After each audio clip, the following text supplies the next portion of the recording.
The silver teapot was cold, not in the way of a morning rushed, nor the way of a household fallen into carelessness, but cold in the deliberate manner of a woman who had set it down on the edge of the sideboard and turned the spout one careful inch away from the cup. Miss Cecily Ashford noted the angle. She had placed the teapot at that same angle every morning for 6 weeks, and for 6 weeks, William Drayford, Duke of Alverston, had poured from it without once looking at her face. She watched him now from her position at the writing table near the window, the household accounts spread before her in columns she had already committed to memory.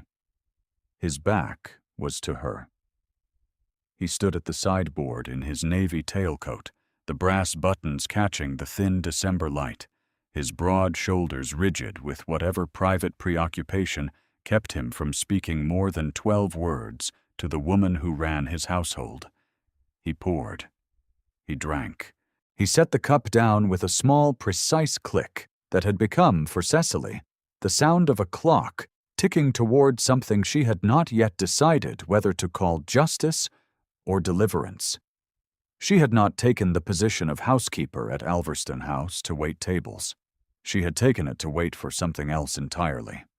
If you have ever wondered what grief looks like when it has nowhere to land, stay with this story. It looks like a woman with her eyes on an account ledger she is not reading. 6 weeks ago, she had arrived at the servants' entrance of Alverston House in Cavendish Square with a letter of character that was entirely genuine and a purpose that was not.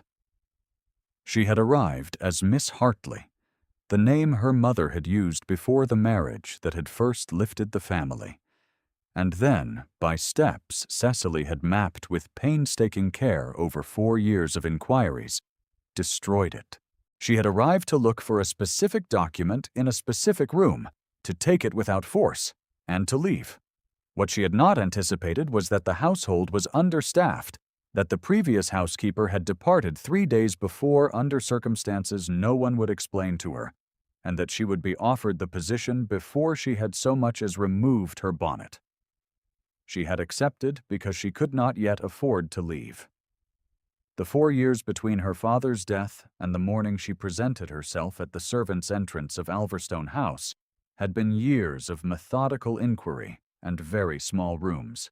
The house in Wiltshire had been sold to cover debts that should not have existed. The solicitor hired by a sympathetic cousin had reviewed the original land transfer and found it wanting in certain particulars, but wanting was not the same as actionable, and actionable required evidence, and evidence required access to documents held in a house in Cavendish Square by a man who had no reason to offer it.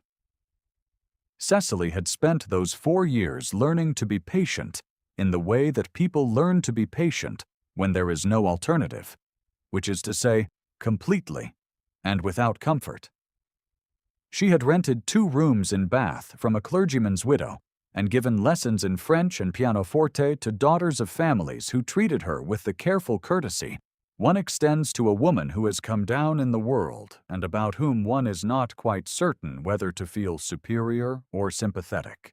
She had saved the money from those lessons in a tin box beneath the loose board under the washstand, and when the box contained enough, she had written to an agency and applied to the position of housekeeper at Alverston House under her mother's maiden name, and she had been given it. And she had come to London with the tin box money and a list of tasks written in her small, careful hand on a folded piece of paper she carried in her dress pocket, and touched, sometimes, in the mornings when she needed to remember what she was doing here. The Duke of Alverston had not inherited his father's house in anything so simple as the natural order of things. He had inherited it with the assistance of a legal instrument that Cecily's father, Sir Edmund Ashford of Wiltshire, had never understood well enough to contest before it claimed him. She did not blame Edmund Ashford for that. She had loved her father, as one loves a man who moves through the world entirely, without suspicion of its machinery. She blamed, instead, the man whose solicitor had drafted that instrument, and the man whose seal had confirmed it, and the man who had benefited from it while, so far as Cecily could determine, understanding it imperfectly at best. That last man was pouring his second cup of tea. He turned from the sideboard and crossed to the desk where his own correspondence waited. He was 32 years old, and he moved as though the house had been built around him. Which, in every material sense, it had.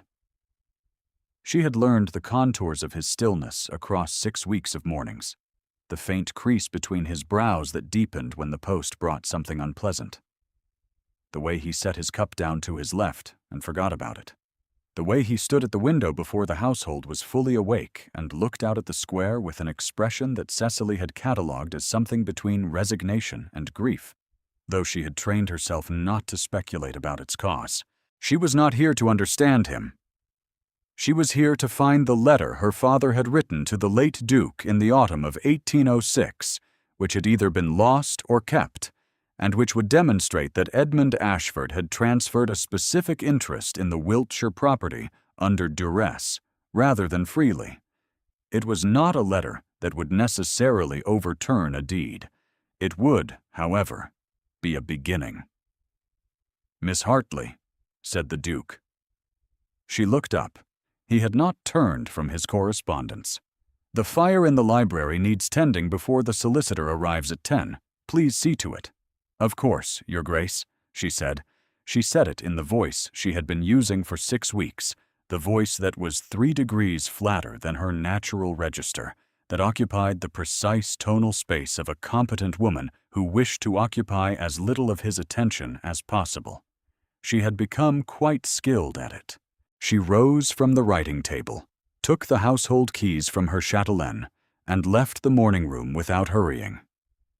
In the corridor, she permitted herself one long breath against the wainscoting. Then she went to see about the library fire. She had been through this library 3 times. The shelves ran floor to ceiling on 3 walls, and the Duke kept them in a state that suggested a man who read seriously and replaced nothing in its original position. The catalogue was in her head now, history alongside estate ledgers going back to 1690, correspondence boxes sorted by decade along the highest shelf, legal papers in the bureau against the east wall whose lock she had not yet managed to examine without interruption. She had been in this house for 6 weeks. She had 6 weeks remaining on the terms she had set herself, and she had found nothing. The solicitor arrived at 10, as announced. His name was Mr. Pember, and he was the sort of man who did not see women in service unless they had done something wrong. He brought a leather satchel and a junior clerk who smelled of ink, and he was shown to the library by the footman before Cecily had fully cleared the breakfast service. She stood in the corridor with the tray and watched through the library door's gap as Mr. Pember opened the satchel and removed a document she could not read from this distance. The Duke read it. She watched the faint crease between his brows deepen by a fraction. "This is the Wiltshire matter again," he said. It was not a question. "The claimant's representative has written once more," said Mr. Pember. "A Miss Ashford, as she styles herself, has presented herself to the county court as the late Sir Edmund's sole issue." The corridor felt very still. "I am aware of Miss Ashford," said the Duke in the same tone he used for household management. Flat, exact, signifying nothing. "She has not yet engaged counsel with sufficient standing to bring formal proceedings, Your Grace. However, the county court has noted her petition. I would recommend proceeding with caution." "Thank you, Pember." He set the document on the desk. "I will review it this evening." Cecily moved away from the door before either man could look up. She set the tray down in the passage and stood in the cold of the back corridor, with her hands very still at her sides, the household keys warm in her fist, and understood 2 things simultaneously: that the Duke of Alverston knew her name, and that she had been pouring his tea every morning for 6 weeks as a woman who did not exist. She told herself it did not matter. The letter was still here somewhere. The letter was what mattered. She was repeating this to herself in the linen room 2 hours later, where she had retreated on the pretext of counting sheets. When Lady Aldbourne appeared in the doorway, this was the Dowager Duchess, the Duke's mother, who maintained rooms at Alverstone House throughout the season and whose relationship to her son appeared to consist primarily of issuing recommendations he received with perfect courtesy and acted upon not at all. Lady Aldbourne was 58 years old and had the posture of a woman who had spent 5 decades declining to acknowledge that any chair she sat in was not a throne. She looked at Cecily now, with the expression she reserved for staff who were present in rooms in which they were not needed. "You are the housekeeper Alverstone engaged in November," she said. "Not a question." "A reclassification." "Yes, Your Grace." Lady Aldbourne looked at the shelves of linen with the slow, patient survey of a woman who found fault in the grain of things. "I understand you were previously in service in Wiltshire." Cecily had prepared for this. "In Gloucestershire, Your Grace. A household near Cheltenham." Lady Aldbourne touched the edge of a folded sheet with one gloved finger. "A girl of your education might have done better than housekeeper." It was said pleasantly enough, the kind of pleasantness that is a finely sharpened instrument. Cecily had heard this particular music before, in drawing rooms where she had been the wrong kind of person at the wrong kind of occasion. She had been classified as a provincial, as nothing of consequence, as a girl with a dead father and a compromised name, and she had learned to receive such classifications with the same expression she used for inventory discrepancies. "I have found the position suits me, Your Grace." Lady Aldbourne studied her for one additional moment with those sharp, pale eyes. Then she left without another word, and Cecily stood in the linen room with the sheets very straight on their shelves and the household keys biting into her palm, and understood that she had just been assessed and filed. The question was whether the filing would hold. That evening the Duke dined alone. He did on most evenings. Cecily oversaw the service from the doorway and watched him eat in the methodical way of a man who understands food as fuel, who reads dispatches at the table and refills his own glass when the footman is slow. He was reading the document Pember had brought. She could not see its contents from where she stood, but she could see that he read it twice, and that the second time he set it down, he did not pick it up again, and that the crease between his brows had settled in for the evening. She went to bed in the housekeeper's room on the lower floor and lay in the dark, cataloging what she knew. The correspondence boxes along the upper library shelves had been last sorted in 1807. She had determined from a note in the late Duke's hand on the outermost box. The letter she sought would have been received in the autumn of 1806. It would be in the 1806 box. She had not yet managed to reach the 1806 box without the library being occupied. She needed the library empty for 40 minutes. The opportunity came 4 days later and arose, as such things sometimes do, from a circumstance entirely unrelated to her purpose. The Duke's ward arrived without warning on a Tuesday morning. A boy of 7 named Thomas, the orphaned son of a distant cousin, whom the Duke had apparently been expecting sometime in January, and who appeared at the door in December with a travel-worn nurse and the specific pinched expression of a child who has been told not to cry on carriages and has very nearly managed it. Cecily opened the door herself because the footman was with the horses, and she knelt instinctively to the boy's level and said, "You must be Thomas. I know exactly where they keep the shortbread." Thomas looked at her. His lower lip had gone quite still. "Is it good shortbread?" he said. "The best in Cavendish Square," she said. "Come in from the cold, and I'll show you." She did not notice the Duke standing in the doorway of the morning room until Thomas had been established at the kitchen table with shortbread and warm milk, and the nurse had been taken to the rooms prepared for them. Thomas had eaten the shortbread with the concentrated seriousness of a child who has decided to postpone other feelings until the immediate matter of biscuits is resolved, and Cecily had sat beside him and asked whether he had managed to sleep in the carriage, and he had said no, and she had said she rarely managed it either. And he had looked at her sideways with his red-rimmed eyes and said, "Do you travel much?" And she had said, "Not any more." And he had considered this, and then eaten the last piece of shortbread, and seemed in some small way reassured. When she returned to the entrance hall, the Duke was there. He had the document from Pember in his hand. She had the impression he had forgotten it. He was looking at the staircase where Thomas had gone up. He was not expected for 3 weeks, he said. It was directed at no one in particular. "No, Your Grace." He arrived as he came, without announcement. A pause. The crease between his brows had changed its quality. It was not the crease of a man assessing a management problem. It was the crease of a man confronted with a thing he had known was coming and had not sufficiently prepared himself for. And Cecily recognized the texture of it, because she had worn a version of it herself for 4 years. The thing not yet arrived at. The thing one has prepared for in the abstract, without having understood that one has not, in fact, prepared for it at all. "He will need a fire in the nursery before tonight," said the Duke. "It is already lit, Your Grace." He looked at her then. Directly, in the way he seldom did, the way that registered her face rather than her function.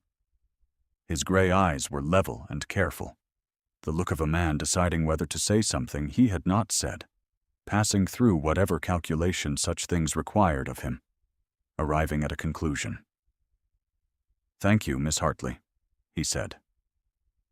Quietly, she returned to the kitchen and stood at the high table for a moment with her hands flat on the cold marble, and told herself that the warmth she felt at being thanked was entirely irrelevant to anything she was doing in this house. She told herself this with some force. The force required was more than she had expected. That evening, with the Duke in the study, and Thomas installed in the nursery, and Lady Aldbourne at a dinner engagement in Grosvenor Square, the library was empty. She took the back staircase to the upper gallery and moved along the shelf with the small oil lamp she had brought, reading the labels on the correspondence boxes. The 1806 box was where she had calculated it would be, at the second position from the left on the highest accessible shelf. She required the library steps, which were where they always were, and she required 4 minutes to open the box, locate her father's handwriting among the letters within, and confirm what she had spent 4 years suspecting. There were 3 letters from Edmund Ashford. The first was the one she had known about, politely requesting that the late Duke reconsider the interpretation of the land transfer agreed between them in 1803.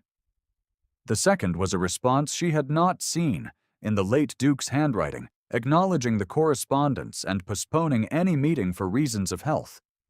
The third was her father's last letter, written in October 1806, 6 weeks before the deed was formally recorded, and 4 months before Edmund Ashford died of a fever that his daughter had always suspected was partly a matter of grief, having made him careless about getting wet.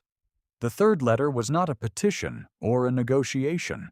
It was a record, written in the careful hand of a man who had realized that no one was listening, stating what he had agreed to, what he had not agreed to, and what he believed had been altered without his knowledge in the final instrument. He had written it with his characteristic precision, the same precision he had brought to his estate accounts, and to the French translation exercises he had done with Cecily at the kitchen table on winter evenings when she was 12. And the house in Wiltshire was still full of warmth and the particular smell of her mother's garden coming through the open window. He had numbered his points. He had been careful to note the dates on which certain things had been said to him, and by whom. He had been, even in his final careful desperation, a thorough man, and the thoroughness had produced something that looked, in this library at 9:30 in the evening, very much like evidence.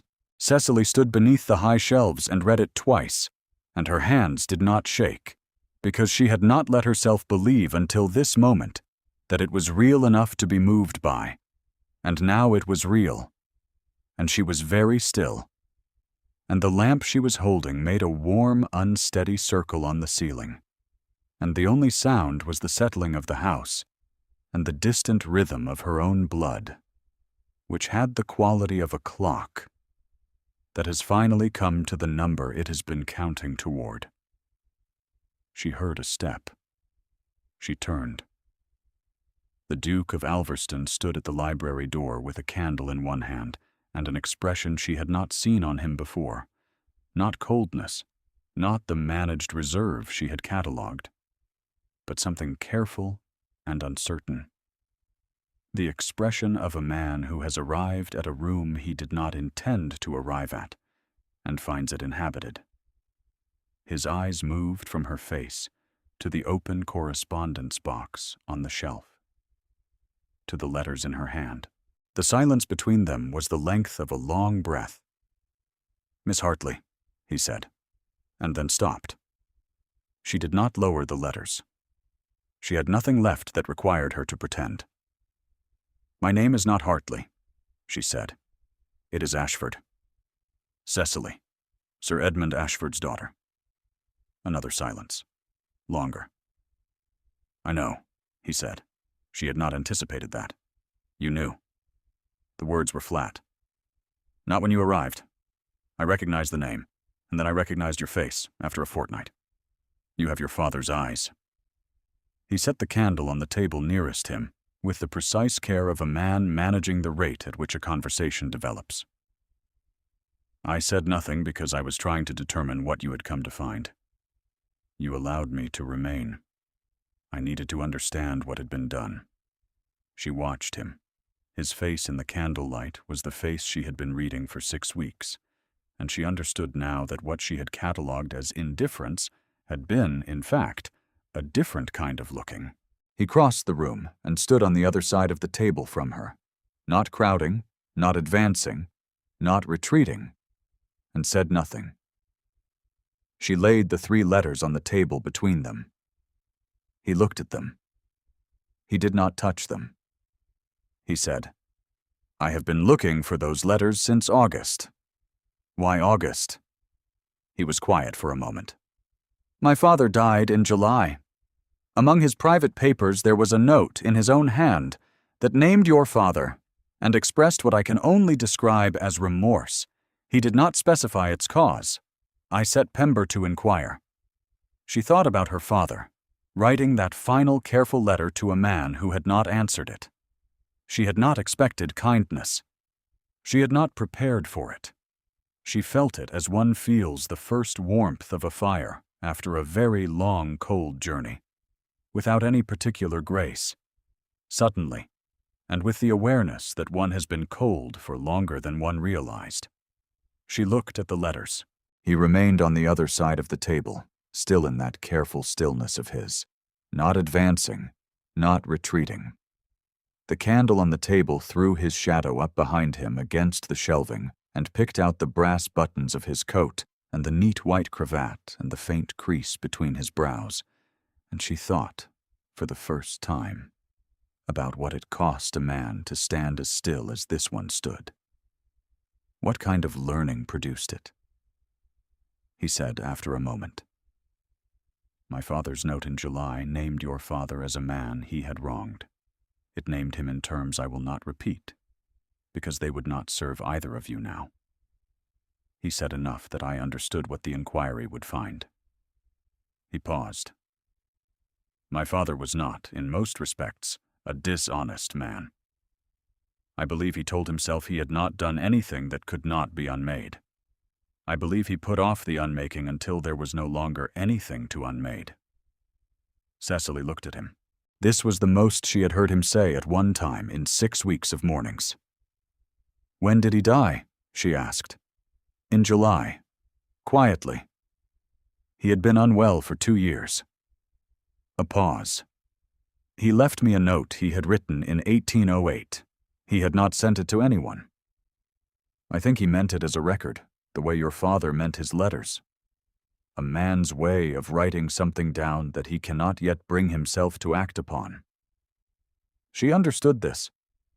She had spent 4 years writing things in her mind that she could not yet bring herself to say aloud. "What happens now?" she said.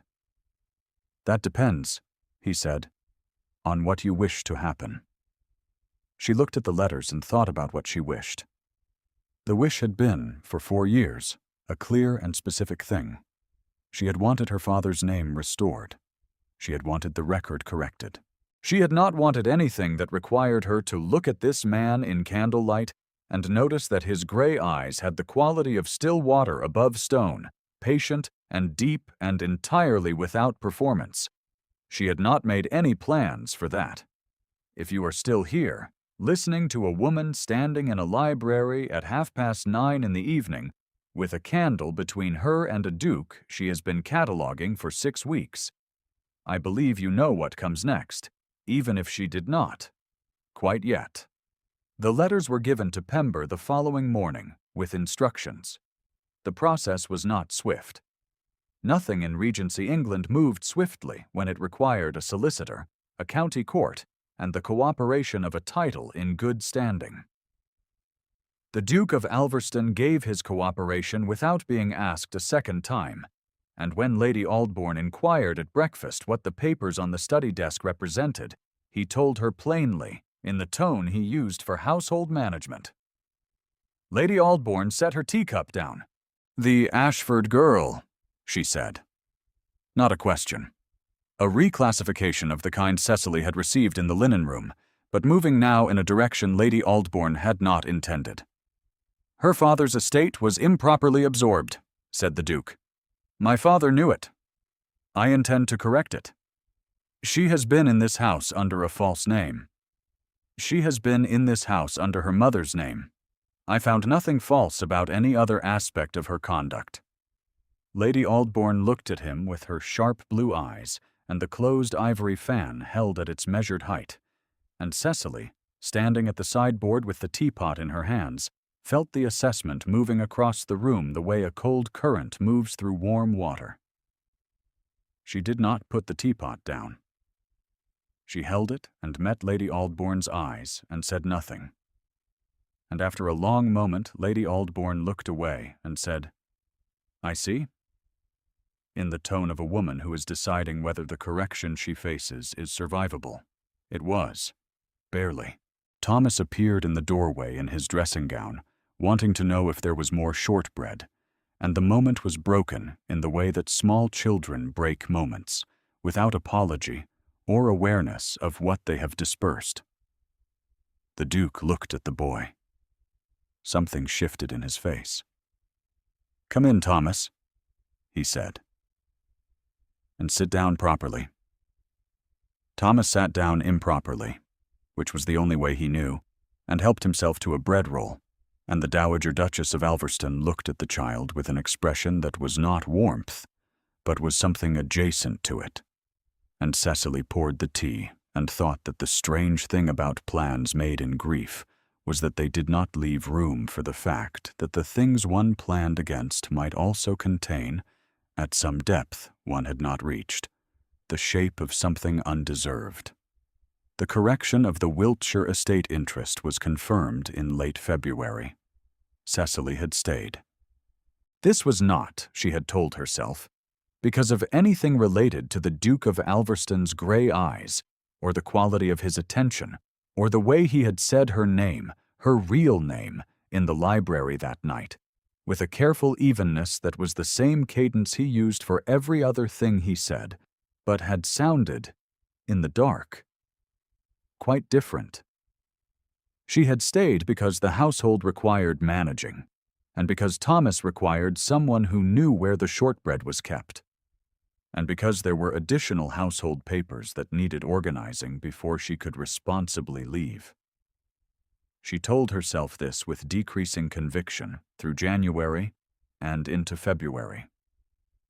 There was an evening in the library when they sat on opposite sides of the fire, both reading, and neither spoke for an hour, and it was the most comfortable Cecily had been in a room in 4 years. She noted this. She attempted to file it in a category that did not require her to draw any conclusions from it. The filing was unsuccessful. There was a morning when he asked her, across the morning room table, whether she had studied the Wiltshire property accounts personally or had relied on the solicitor's summaries. She told him she had done both. He asked 2 further questions. They were precise, specific questions, the questions of a man who reads documents carefully, and she answered them precisely. And he nodded twice. And nothing was said that could not have been said at a household management meeting, and she went about the rest of her morning with an awareness that her face had done something she had not entirely authorized. Thomas had begun to follow her through the house on certain afternoons in the way that small children follow people who are known to produce shortbread and who do not require them to have arranged their feelings about their situation into a presentable shape. She found this appropriate. She had not arranged her own feelings into a presentable shape for 4 years, and she considered herself better company for it. There was a morning when Thomas fell on the marble stairs, and she reached him first and held him. And when she looked up, the Duke was on the staircase 3 steps above, having come from the study at a pace considerably faster than his habitual measured crossing of rooms, and the look on his face was not the managed reserve she had catalogued. It lasted 2 seconds. Then it was gone, and he said, "Is he hurt?" in his ordinary tone. "Only his dignity," she said. Thomas had stopped crying and was examining his knee with deep interest. The Duke looked at her, briefly. Then he went back to the study. She would not have said anything. She was, she believed, constituted for endurance rather than for the kind of wanting that required one to speak. Her mother had been the same. The Ashford women had always been better at counting than at declaring. She would have remained in the position she had taken and managed the household with competence and restored the letters to the right hands and left in the spring with the Wiltshire interest resolved and the Duke of Alverston filed in a category marked past. She would have, if Lady Aldbourne had not arranged the dinner. The dinner was in the 2nd week of February, timed to coincide with the return of the season, which in London meant that the dining room at Alverston House was occupied by 26 people who were not Cecily and who wore between them enough silk and diamond to purchase the Wiltshire property twice over. Lady Aldbourne had placed Miss Constance Ford at the Duke's right hand.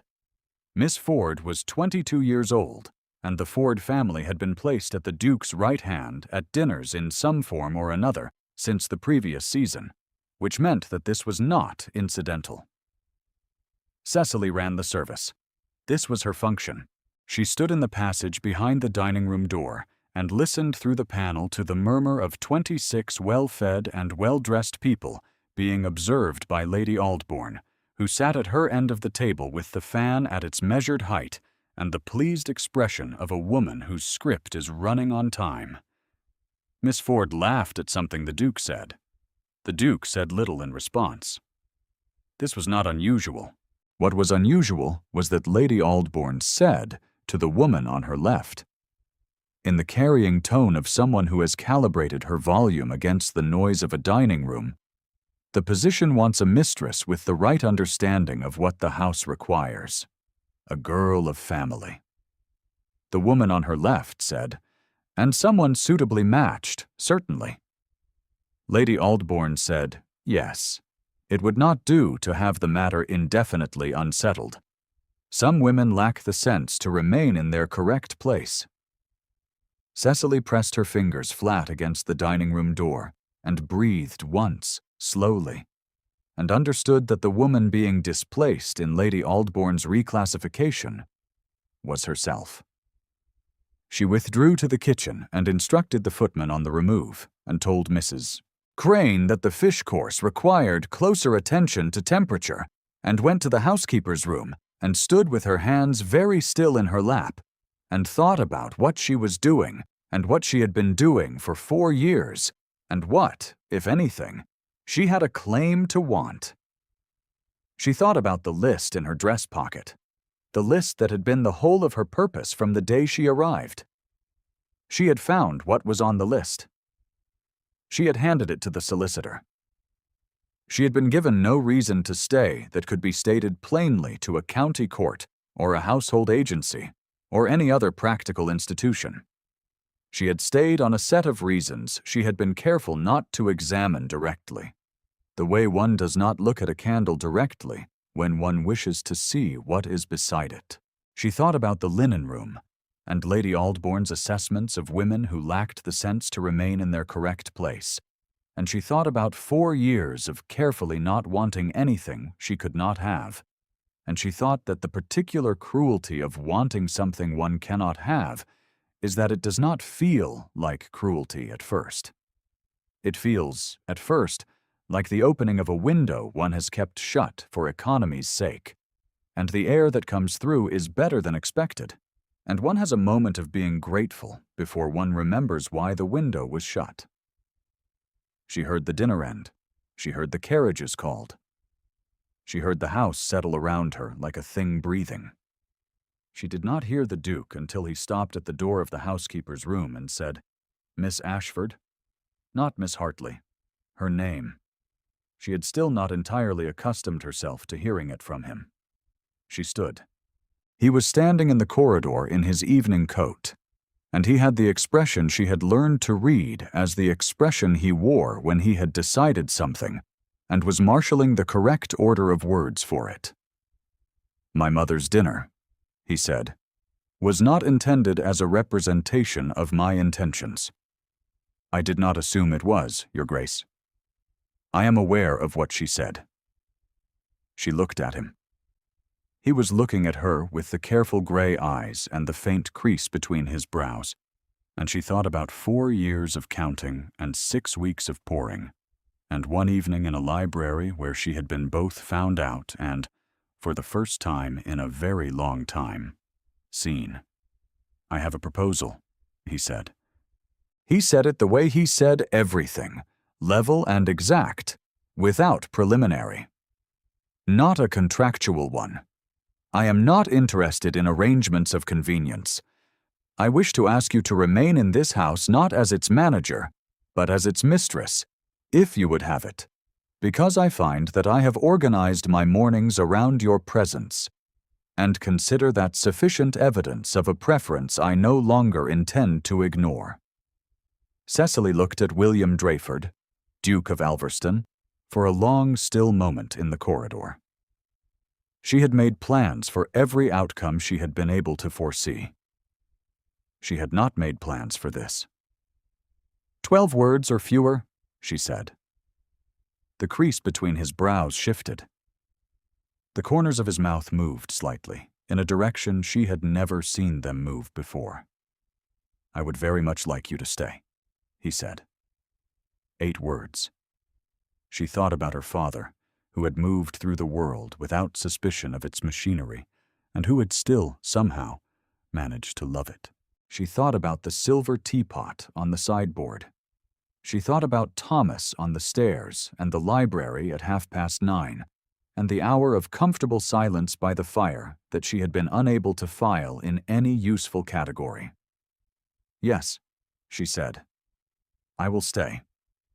The season's first ball was held at Ford House 3 weeks later, which meant that the announcement appeared at a gathering attended by precisely the people Lady Aldbourne had assembled for the February dinner. Cecily wore a gown that was not dove gray. It was deep green silk, and it had been selected with the specific assistance of a man who had said, in the dressing-room doorway, while she held up 2 choices, "The green. I prefer the green," and had then left before she could respond, which she had found, in the intervening weeks, to be entirely characteristic of him. He crossed the Ford House ballroom to where she stood with the household solicitor in the first half hour, before she had been formally announced, before she had spoken to anyone, and he offered her his arm in the precise direct way he did everything, and he said to the small audience that had formed in the way of small audiences at a good season, "Miss Ashford is my affianced wife." Not a long speech, not a paragraph of declaration. One sentence, specific and irrevocable, in a room half full of people who had attended the February dinner and who now arranged their expressions in the direction of revision. Lady Aldbourne was present. She was present with Miss Constance Ford at her side and the ivory fan at its measured height, and she looked at her son standing with Cecily in the middle of the Ford House ballroom, and the fan went very still. Something moved in her sharp blue eyes. It was not warmth. It was something more durable than warmth, which is the expression of a woman who has encountered a circumstance that falls outside the categories she has maintained for 58 years, and who is deciding, carefully, whether the categories require amendment. She looked at Cecily. Cecily met her eyes and did not look away. Lady Aldbourne inclined her head. 1 degree. The smallest possible movement of acknowledgement that still constituted acknowledgement. Miss Ford, to her considerable credit, smiled at Cecily with the gracious air of a woman for whom nothing tonight had gone as expected, and who intended to give no one the satisfaction of seeing that she minded. Cecily liked her somewhat more for it. The solicitor produced the corrected documents before the evening was out. This was not coincidental. Mr. Pember was a careful man, and careful men carry their most important papers to events where they might be required. The papers confirmed what the county court had already noted, that the Wiltshire interest had been improperly absorbed, and that the correction was being made with the full cooperation of the title in question. There was no dramatic presentation. It happened at a table in the card-room in the last hour of the evening, with 2 witnesses in the practical, quiet manner of things that have been made right. The return to Alverstone House was made in the Duke's carriage, which held Thomas, who had been permitted to attend the first hour of the ball as an educational exercise, and who had fallen asleep against Cecily's arm before they had gone 2 streets. The Duke sat across from them and watched the boy sleep with the expression that was not the managed reserve she had catalogued, but the other one, the earlier one, the one that arrived without his permission. He did not say anything. He did not need to. She had learned, in the weeks that followed, that he was a man who expressed most of what mattered in the arrangement of a room, rather than in the arrangement of words. There were flowers on the writing table near the window, where she now worked on the household accounts. There was a new chair by the library fire that was better suited to reading. There was shortbread in the kitchen that Thomas had been informed was always there, that Cecily had quietly ensured was always there, and that the Duke had, on at least 2 occasions she was aware of, checked for, without apparently requiring any particular occasion to do so. The silver teapot stayed on the sideboard. She had thought once or twice about retiring it, about replacing it with something newer, something that did not carry the particular weight of 6 weeks of cold mornings and a purpose she had arrived with and was no longer entirely sure how to name. She left it. It was Georgian silver, and the workmanship was very fine, and there was no reason to retire a thing simply because one's reasons for examining it had changed. On a morning in late March, the first genuinely warm morning of the year, she poured his tea and turned the spout 2 inches toward his cup rather than away from it. He noted the angle. He looked up at her across the sideboard with his gray eyes and the faint crease between his brows, and said nothing, and she said nothing, and the silence between them had a different quality from any silence she had catalogued in the months before. He poured from the teapot and handed her the second cup, which had always been on the sideboard, which she had never touched, which neither of them had ever acknowledged. She took it. Outside the window of the morning room, the first delivery cart of the season crossed Cavendish Square in the thin spring sunlight, and the pigeons startled from the stone balustrade and rose in a gray-white dispersal against the pale sky, and inside the room it was warm, and the tea was not cold. and Cecily stood with a cup of tea in her hand, in the house she would stay in, and thought that grief, if given sufficient time and a sufficiently patient witness, could become something else entirely. Not quickly. Never quickly. But in the end, entirely. Thank you for staying until the end. If Cecily's careful counting moved you, leave a word in the comments and come back for the next story.